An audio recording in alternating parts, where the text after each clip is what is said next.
Bienvenidos a Gran Angular, el programa de Fuera de Series, donde sabéis que hablamos de la industria audiovisual, especialmente la española, y es para mí un absoluto placer tener a dos personas de las que más me han hecho sufrir por momentos, sonreír, y en esas escenas de vino que voy a preguntarles sí o sí en los últimos tiempos. Lo hicieron con Hierro, lo hicieron con la primera temporada de Rapa, y lo han hecho con esta segunda temporada de Rapa que he tenido ya el placer de poder ver. Pepe Coira y Fran Araujo, bienvenidos a Fuera de Series, y de verdad muchísimas gracias por esta maravillosa segunda temporada que nos regaláis a toda la gente que somos aficionados a vuestras series. Pues qué bien, muchas gracias a ti. Muchas gracias a ti, sin placer. Yo quería empezar comentando, luego nos metemos en la segunda temporada, pero remontémonos a la primera porque también yo creo que va a servir de acicate a gente que en su momento no la vio y poder hacerlo. ¿Cómo sale la idea de Rapa? ¿Cómo sale salir de Hierro e irnos a Galicia? ¿Y cómo sale la idea de esta relación entre dos personajes, una mujer y un hombre, que no es tan habitual que en las series españolas veamos una relación de amistad pura y dura entre dos personajes? A ver, lo de Galicia salía de una manera muy natural por ser nosotros de aquí. Entonces, y en el buscar un entorno que tuviese en sí mismo, pues, carácter, ¿no?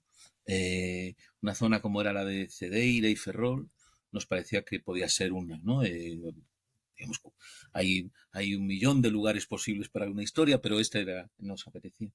Y, y por cercanía. Y luego lo de la pareja, yo creo que, a ver, muy calculado no estaba, nada está calculado, pero sí que había algo de encontrarnos con dos personajes que tuvieran distintas razones para hacer lo mismo.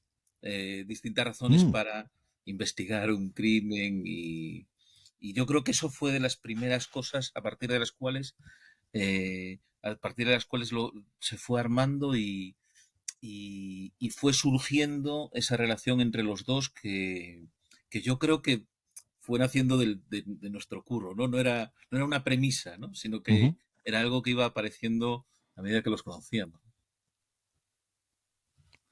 Fran, ¿cuánto os costó convencer, por un lado, a Javier Cámara de que se sumase y, sobre todo, que se fuese 3 meses a Galicia, que es lo que a mí me tiene fascinado? Yo sé que ahora está encantado. El otro día le oía con Alsina de que es ya prácticamente hijo predilecto de Ferrol y que está encantado, que se está buscando una casa ahí. No sé si como la de la segunda temporada, pero bueno, eso podemos, tampoco hablaremos mucho.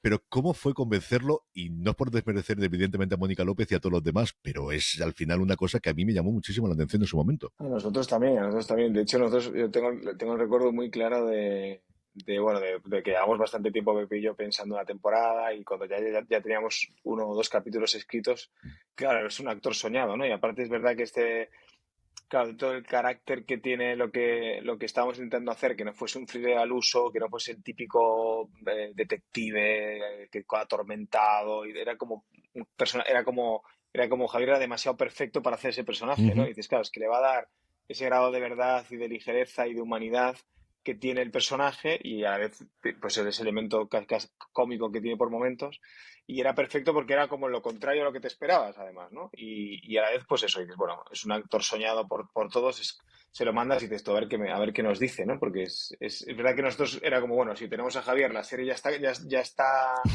¿no? Ya está como, mira, claramente ya entendemos qué serie tenemos, ya no tenemos que darle vueltas porque era perfecto para el personaje y lo leyó y nos contestó súper rápido. Tengo el recuerdo como de esto que tienes la ansiedad de a ver cuándo contestan y que casi en 2 o 3 días nos dio como un feedback muy positivo y fue una alegría enorme aparte. Y ha sido muy curioso porque yo creo que a Pepe y a mí nos pasó lo mismo en esta segunda temporada, que es que lo hacen tan bien Javier y Mónica en la primera temporada, que todo el tiempo que habíamos dedicado a construir los personajes, claro, lo que devuelven a la serie es tanto mejor y tan interesante que escribir la segunda fue mucho más fácil porque ya los teníamos dentro, ¿no? Y cada vez que se sentaban a hablar, te ponías a escribir y casi como que hablaban solos entre ellos, esos dos personajes y ese vínculo que es muy especial. Yo quiero preguntaros precisamente sobre eso. En la primera temporada, yo recuerdo el momento que la serie dije, esto quiero ver, no 2, 5, 20, 30 temporadas, es el momento de ellos dos con una botella de vino. Y siempre está la botella de vino. A mí eso, ¿cuándo fue ese hallazgo, Pepe? Porque además en la segunda temporada lo tenéis clarísimo y no hay episodio en el que no tengamos al menos uno de esos encuentros.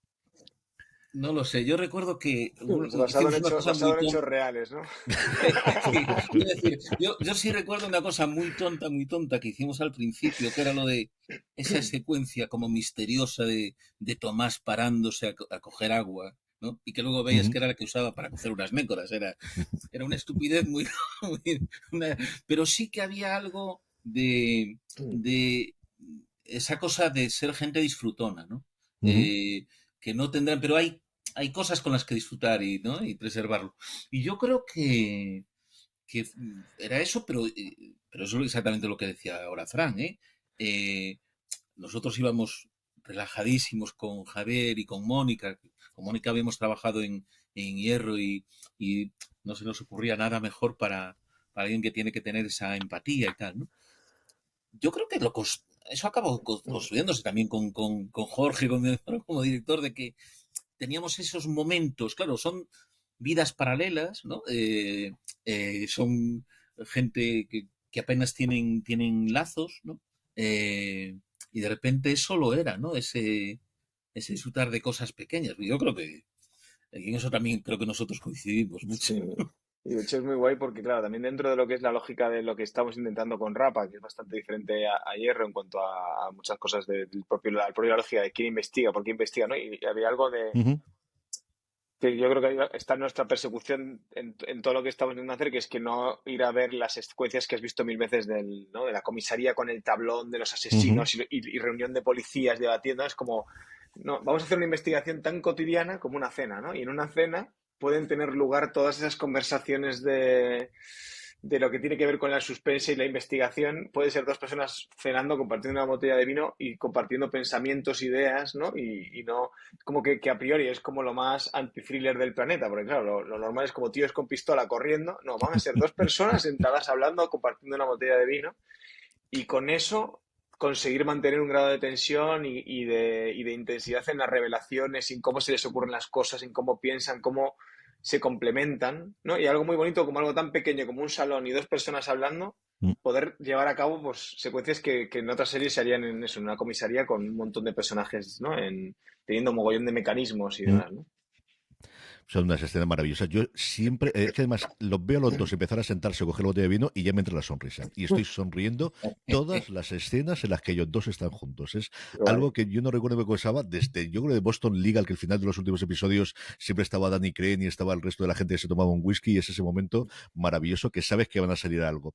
Pepe, yo te quería preguntar acerca de la primera temporada tiene sentido que ellos dos estén juntos porque al final de alguna forma estén investigando el mismo caso, vienen el personaje de Mónica a investigarlo realmente como la Guardia Civil y el personaje de Javier Cámara Tomás porque está involucrado de alguna forma en él, pero claro, cuando planteas esta segunda temporada, ¿cómo fue de complicado encontrar la razón más allá de la relación clara de amistad de ellos dos, de estar juntos y de tener esas historias y de investigaciones más o menos paralelas o en un entorno similar que iban a tener los dos personajes?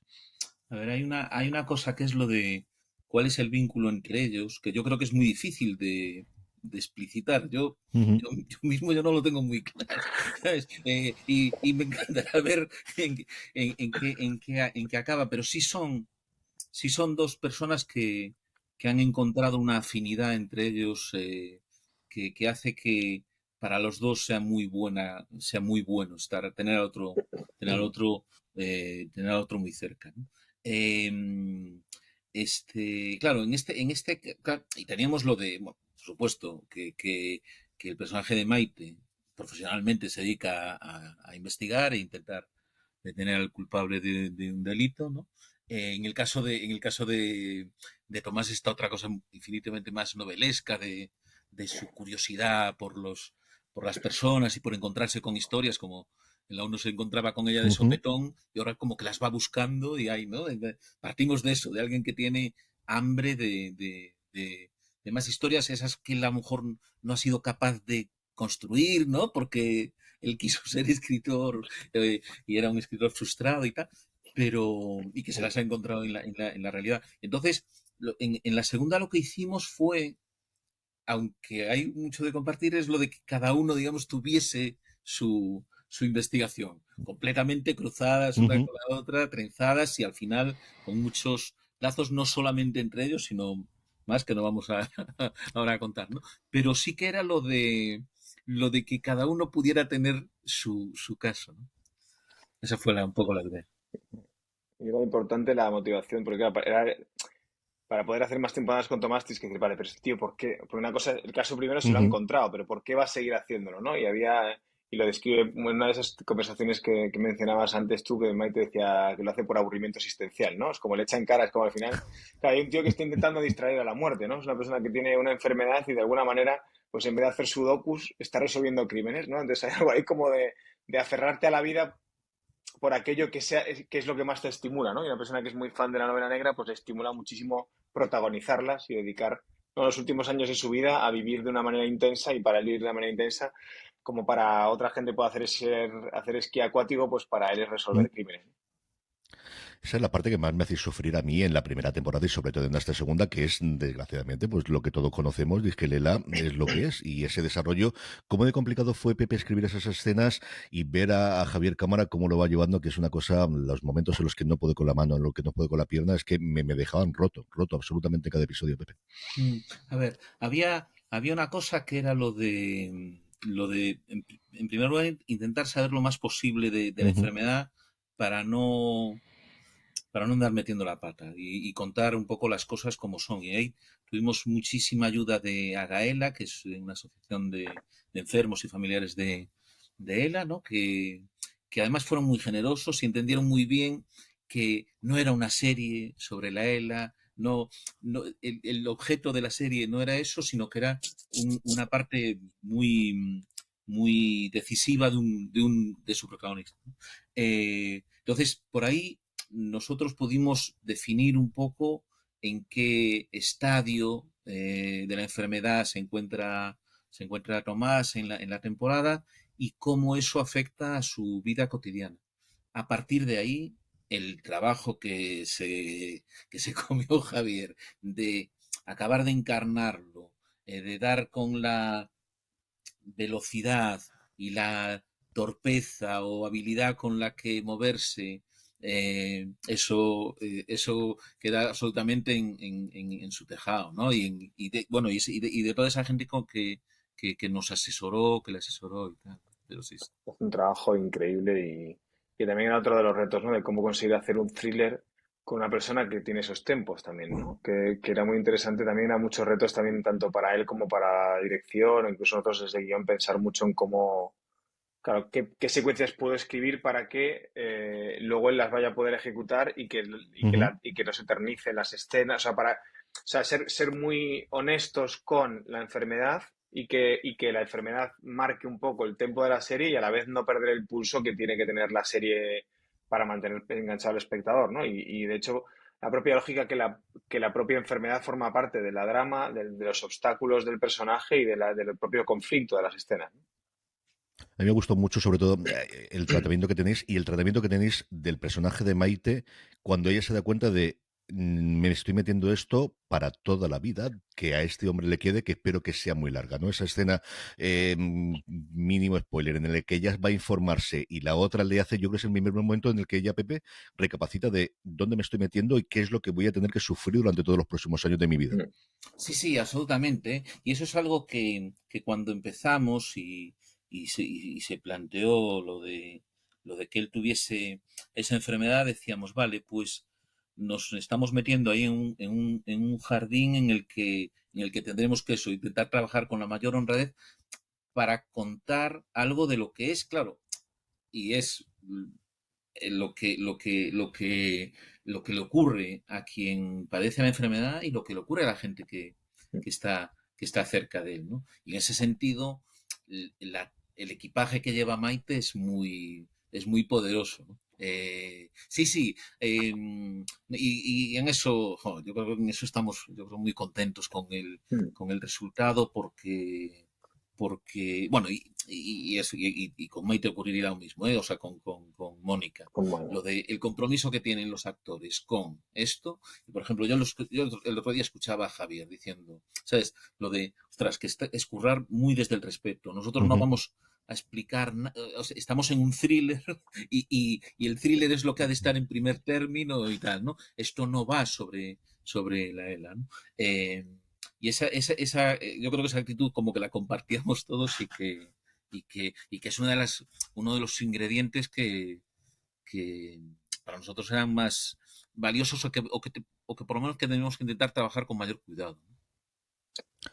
Yo creo, Fran, preguntaros por el personaje de Tacho, porque era alguien que se presenta inicialmente de una forma y luego me parece un grandísimo acierto. No sé si es la tercera parte del banco de aquí en adelante, pero qué gran acierto de encontrar el actor y de encontrar el tono de ese personaje. Bueno, sí, de hecho nosotros es de las cosas quizás también que las que más felices estamos, ¿no? Y, o sea, primero teníamos esa idea de cómo conseguimos introducir un nuevo personaje ahí, porque bueno, en la deriva de la enfermedad y en la deriva del viaje del personaje de Tomás, el hecho de que los dos tuviesen dos tramas separadas hacía que él necesitase un bastón, Mm. ¿no?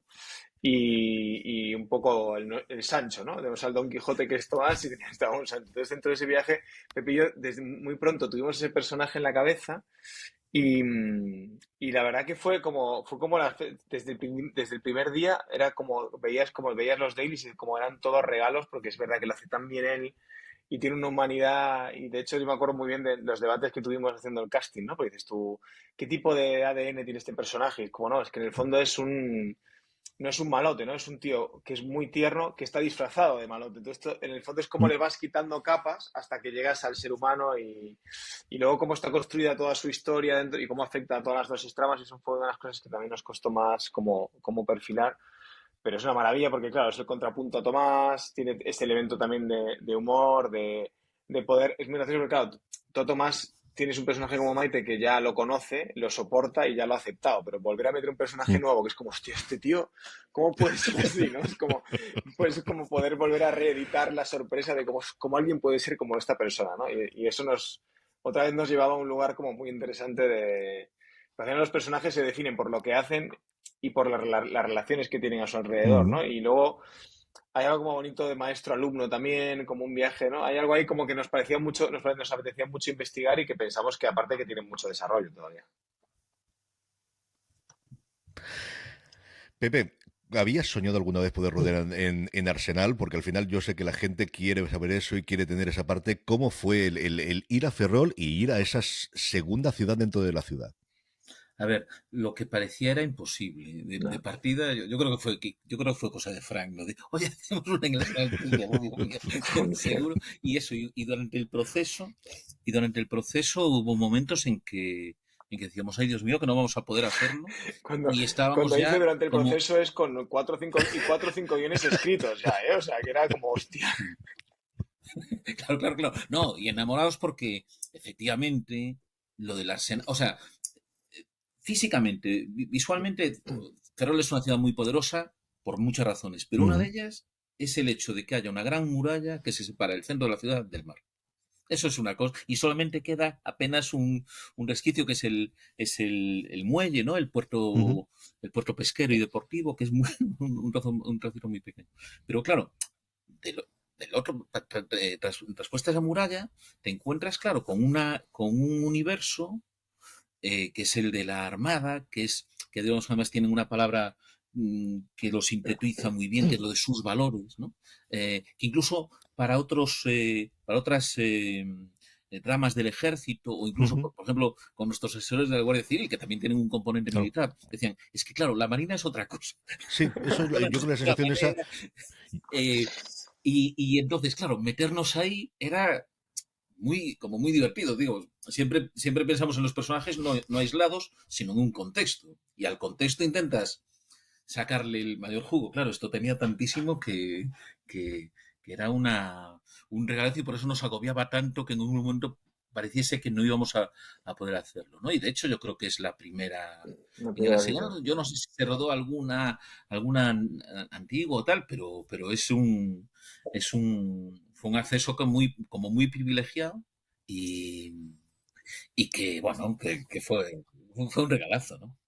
Y yo además creo que es que la Armada, concreto, Fran, tiene esa mística. El ejército lo hemos visto muchas más veces, la parte aérea quizás nos pilla menos, pero la Armada, también quizá porque yo tengo más relación con Cartagena, que quizás es el otro gran núcleo que tenemos aquí en Levante y que puede ser esto, pero tiene esa mística desde los trajes, es una cosa totalmente distinta, los uniformes, esa seriedad, que es una cosa que a mí me fascina y lo bien que lo tratáis dentro de la serie, ese respeto y esa jerarquía que mantienen ellos todavía a día de hoy. Claro, de hecho es que tuvimos que documentarnos un montón para hacerlo y claro, por eso era tan impresionante como como no conseguíamos cerrarlo, porque al final cuanto más sabíamos, más nos gustaba, y cuanto más nos gustaba, más nos metíamos, entonces era como que llegas a tener tanta información y veías que tenía tanto interés, y luego la verdad es que en el momento en el que, porque claro, al final, bueno, es muy complejo porque es muy jerárquico y conseguir los permisos fue complejo, pero en cuanto los conseguimos, se volcaron con nosotros, nos ayudaron muchísimo, nos revisaron todos los guiones para que no hubiésemos ningún tipo de incorrección, porque es verdad que es muy compleja la jerarquía, cómo se hablan, cómo se tratan. Entonces,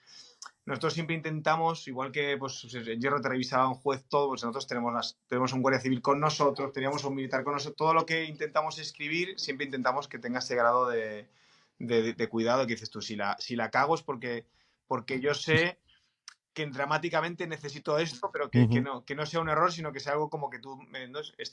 ellos nos ayudaron muchísimo con los guiones, nos facilitaron todo. Es que claro, no solo es la primera vez que se roda allí, sino que es que nos dieron acceso a despachos, al interior, o sea, fue como bastante, la verdad que fueron muy, muy, muy generosos, muy generosos. Y luego en la serie se nota porque, claro, eso, si no, no lo podías haber hecho de verdad, hubiese sido de mentira y para hacerlo de mentira no lo hubiésemos hecho. Desde luego que ya os digo yo que se ve clarísimamente y lo ves y además te transporta ese mundo desde el principio. Igual que te transporta al mundo de Tomás y te transporta al mundo de Maite, al mundo de la Armada desde la primera escena cuando vemos ese rescate inicial y todo el mundo con el uniforme. Pepe, Fran, yo quería preguntar por el futuro, no de Rapa, porque todos queremos tercera temporada de Rapa, eso ya sabemos que está adelante, sino lo que os viene encima. Yo sé que Fran tiene dentro de nada poquita fe para estrenar. Pepe, yo me tiene también fascinado porque pude ver un avance de ello, el Círculo de los Muchachos, de aquí a final de año, en el que sé que también estás metido, pero yo no puedo irme de esta entrevista sin preguntaros en qué punto está Garbo, porque a mí es un personaje histórico de la Segunda Guerra Mundial que siempre me ha fascinado. Y ya que lo han anunciado, pues os puedo preguntar de esta, si no, os podré preguntar. ¿Cómo está el tema de llevar pues nuestro espía español? Que además yo creo que es una figura que cada cierto tiempo sale en prensa, desaparece durante 4 o 5 años, vuelve a salir después. El gran Puyol, el antiguo, desde luego, el gran Juan Puyol, nuestro espía Garbo. Nada, pues ahí estamos, con unas ganas enormes de hincarle el diente porque, bueno, lo que tú decías, es un personaje tan poderoso y lo que es bastante incomprensible es que no esté hecho todavía. Di tú que hay muchas posibles, porque es un caso tan singular, es un personaje tan especial respecto al mundo de los espías, ¿eh? Porque, digamos, es ese espía que nunca lo fue. Que siempre fingió serlo, ¿no? Ese gran mentiroso, ese gran fabulador y tal, ¿no? Entonces, ese personaje en un contexto tan potente como es el de la Segunda Guerra Mundial y lo que estaba en juego y que de repente estaba en manos como de un pícaro, de un... Es algo a lo que le teníamos muchas ganas desde hacía mucho tiempo, y digo, como tanta gente, ¿eh? Porque yo creo que cualquiera que accede a la historia de Garbo dice, ¿esto qué es? Y nada, estamos ilusionadísimos con meternos a ello e intentar, e inten- y e- intentar eso, contar algo tan extraño como es ese personaje con tantas vueltas y con tantas capas. Es que además, siempre que he leído la cosa suya, siempre que lo he pensado en audiovisual, digo, el problema va a ser aquí que recortamos para que la gente se crea que esto es verdad, porque la cantidad de cosas que te cuenta, dices, es que no puedes creer todo lo que este hombre hizo en su momento. Fran, Pepe, yo no quería dejar de despediros sin antes preguntaros lo que siempre pregunto al final, que es ¿qué series, qué películas habéis visto recientemente que os haya gustado que podamos recomendar a nuestra audiencia? Fran, ¿qué has visto recientemente que te haya gustado? Pues yo últimamente estaba justo hablando con Pepe que últimamente estoy como que me está costando mucho ver cosas porque estamos ahora yo escribo por la noche y estaba costándome mucho como acceder ahí a yo estoy revisitando pelis, he vuelto a ver Bullet que me ha vuelto por ejemplo, estoy volviendo a ver como películas que ya he visto que me han gustado mucho y, y estoy enganchadísimo ahora joder, estoy fatal de la de Kevin Costner, que era no es Yellowstone. Yellowstone, eso. Estaba diciendo Yellow Jackets, no es Yellowstone. Estoy enganchadísimo a Yellowstone y viendo pelis todo el rato. Pepe, ¿tú qué has visto recientemente que te haya Pues gustado? mira, yo vi recientemente y me emocionó un montón la del hijo zurdo. Me pareció, comenté con Fran, ¿sabes? Decía, jolín, que poderosa y que bien que exista esta serie, ¿no? Me volví a ver, y es lo de, qué cosa tan libre podía ser una ficción. Me volví a ver Retorno a Brideshead, que yo creo que es del final de los 70. Y es eso, lo de la libertad máxima, ¿no? Es como Heimat o como aquellas series, ¿no? Y estoy viendo, estoy en mitad de o sea, ayer vi el cuarto de los 7 episodios y estoy en eso de que sea, venga, volver a casa y terminar de verla, porque me está gustando mucho Love and Death, que es la de... bueno, Elizabeth Olsen sobre el sí, asesinato de... Sí. y me está molando un montón. Está muy, muy bien hecha. Pues lo que os decía al principio, Pepe Coira, Fran Araujo, segunda temporada de Rapa, entero estreno de todos los episodios en Movistar Plus el próximo día 15 de junio. Lo podéis disfrutar. Cogeros las tardes libres, cogeros la tarde libre y ver los 6 episodios de golpe, que vale la pena. Alguno que tenga que trabajar mucho, venga, para el fin de semana, que lo podemos dejar allí, pero tenéis que verla sí o sí. Fran, Pepe, ha sido un verdadero placer. Gracias por compartir estos minutos con nosotros en Fuera de Series. Muchísimas Muchas gracias a gracias. ti. Muchas gracias a ti. Un placer.